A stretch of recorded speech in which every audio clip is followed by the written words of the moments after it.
Hello, I'm Menting from Tsinghua University, now studying in Politecnico di Torino as an exchange student. I'd like to share this literature review about feminist urbanism, which was finished in the course named Urban Studies, focusing on the questions such how relevant is feminist geography to urban issues. Feminist geography is considered a part of postmodern critical theory, growing together with others like post-structuralism and critical urban theory. Its influence extends beyond geography itself, displaying distinct interdisciplinary characteristics. Furthermore, urban areas, as densely populated regions, offer a rich field for prominent gender-related social research. A review of urban issues in feminist geography holds significant value. The development of feminist geography could be roughly divided into three stages, with its research on urban issues resonating closely with it. The first stage is mainly about presenting a female perspective. Burners' research published in 1973 named Social Change, the Status of Women and Models of City Farm and Developments, its earliest feminist geography research focusing on urban issues. In the 1970s, scholars pointed out the neglect of the special roles of women in geographical research, both as researchers and as subjects of study, even though there are definitely huge differences between men and women. In the article, Women in Geographical, a brief factual account, it is the first time that oversights and the stereotypes of female researchers in geography research is concluded and highlighted. Women's life had been getting extensive attention, especially since researchers noticed that urban females' employment situation started to affect urban forms profoundly regarding housing and public services. To be more specific, shifts in urban women's employment patterns contributes to the rise of two-earner households, driving the demand for smaller, centrally located housing units. Employers increasingly reco- Employers increasingly relocate to suburbs to tap into the female labor market, contributing to the phenomenon of suburbanization. The studies during this period is exciting but lacks systematic understanding. During the 1980s, in addition to an increase in the number of relevant studies, researchers on feminist geography showed a positive shift from slogans to in-depth analysis. A significant institute focusing on women and geographic established in 1980, which named WGSG. It's also code for larger data storage and a broader knowledge domain. McDowell published an article in 1983 towards an understanding of the gender division of urban space, which identifies the urban as a key spatial skill through which gender is experienced and constituted, and as a conceptual framework within which social and economic aspects of human life could be analyzed together.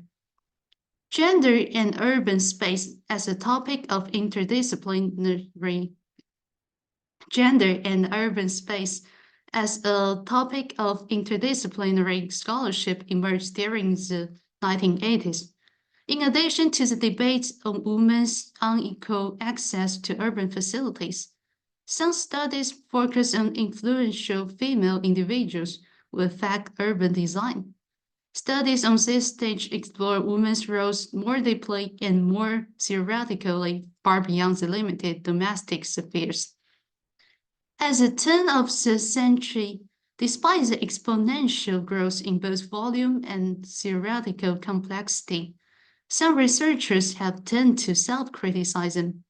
pessimistic about the future of feminist geography. Conversely, some researchers like Peake indicated that women do not passively experience space, but actively create, define, and even change space. Such prosperity and controversy continue to coexist to this day. Concerning urban issues, scholars paid more attention to internal divisions and confrontations. Discussions emerged on the differences in women issues between North and South, as well as more specific gender issues like LGBT. Feminist methodology is applied to broad urban issues when talking about social justice. In conclusion, in my opinion, there are 7 main themes in feminist geography concentrating on urban issues. Firstly, a basic theme is the impact of urban planning on women's life, while it's also emphasized on the impact of women's labor status on family structure and urban forms. The increase of female labor force shakes the traditional family model, which is a fund of traditional urban model, consisting of a male wage earner and a female homemaker. Nonetheless, the studies challenges the patriarchy and criticize the Enlightenment's epistemology and its assertion of absolute knowledge based on the concept of complete objectivity. In other words, feminist geography calls for subjectivity. Similarly, it also doubts the dualistic approach in conventional urban theory. For example, rigid distinctions between the public and the private, the city and the suburbs, work and home, production and reproduction. Thus, the present urban models and the prevailing paradigm of model building, which are based on this series, also are criticized by scholars. As Bernard points out, the geographer's blind spot for women has been seriously forced in empirical work on urban spatial structure, both past, present, and perspective.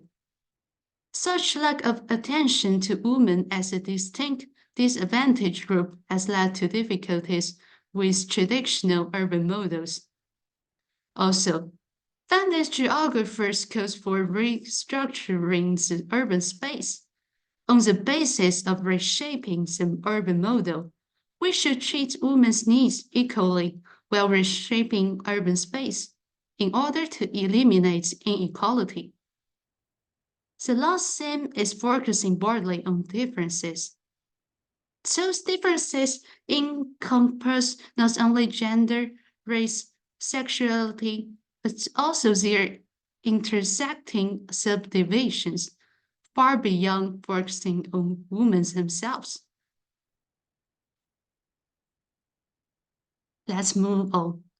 The research methods are diverse, including both qualitative and quantitative methods, empirical and theoretical research. There are 2 interesting facts. One is the controversy about the Marxist methods, which was used in the early theoretical research and was criticized by others severely later. Besides, some feminist urban studies involve collaborative methods to facilitate a less exploitative and more equitable relationship between the researcher and the participants, emphasizing intersubjectivity over traditional objectivity.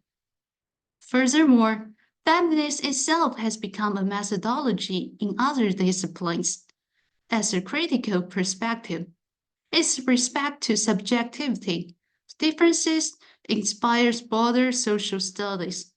Traditionally considered feminine cognitive approaches, such as intuition, emotion, and imagination, are promoted by it. In these slides, I conclude several obvious trends of the development of feminist urban studies. The first one is the shift of research objects. At the beginning, Women are treated as a whole group to be analyzed, focus on its external difference with men. Then the research object enlarged to contain all the gender and the LGBT, such various identification. The differences among women are recognized by researchers. The second trend is becoming more interdisciplinary.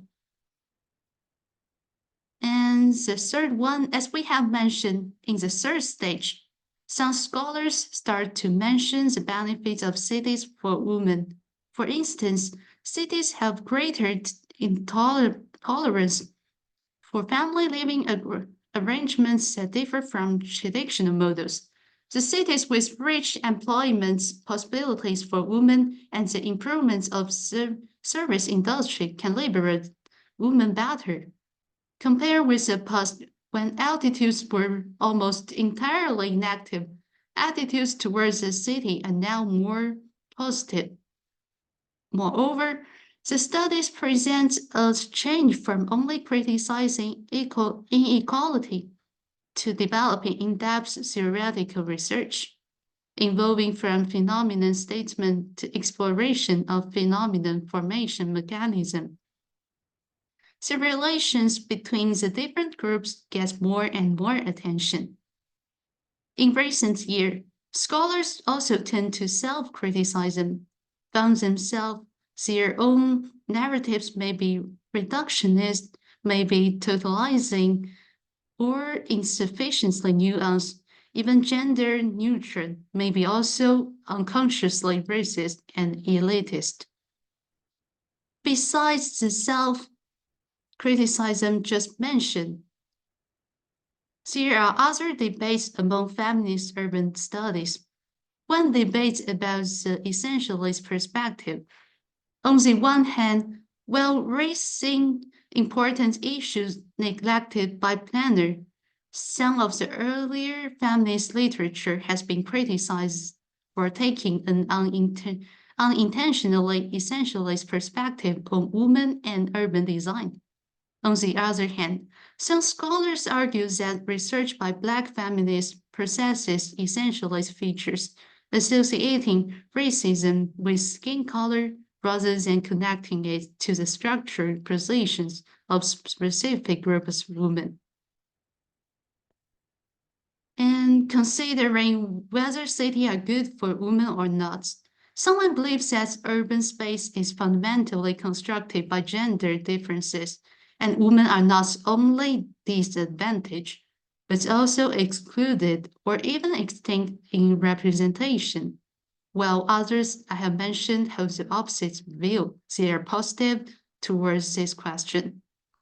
As for dichotomy, some scholars have pointed out the coexistence of criticism towards dichotomy and the use of dichotomous discourse in feminist geographical research. In the literature study, I found the lack of participation of scholars from countries outside the United Kingdom, the United States, and Europe. Although there are discussions of women urban issues in other regions like Asia, but researchers are mainly women from developed countries, which inevitably leads to bias when studying non-native issues. No broader global developments were initiated, and the studies on urban issues concerning the minority groups are still limited. As far as I'm concerned, some questions and gaps can be eliminated after other social developments have happened. For example, the gaps that pointed out in the beginning of 1980s, the transportation could be an essential aspect in feminist geography because women often depend on working, rarely use automobiles. Urban public transport is therefore extremely important for women's mobility. This narrative itself contains a gender bias, I think. Gender is less important in urban transportation research today, as driving skills becoming more and more common among women. To include It's for sure. The concept of city plays an important role in fundamental research in feminist geography. Women are an important part of the city, so urban research cannot leave the focus of women. Space also shapes gender identities and relations, and it is necessary to pay attention to the positive construction of gender in the urban environments. As Rose wrote in 1993, the intersection of feminist geography with urban issues involves exploring the abstract relationship between human individuals and the societal and spatial environments, extending beyond urban and rural distinctions to encompass a broader consideration of social spaces. It's delved into neglected social constructs such as personal and public domains, emotions, and other overlooked factors in assessing and understanding the social fabric. These are the references of the literature review. Thank you for listening.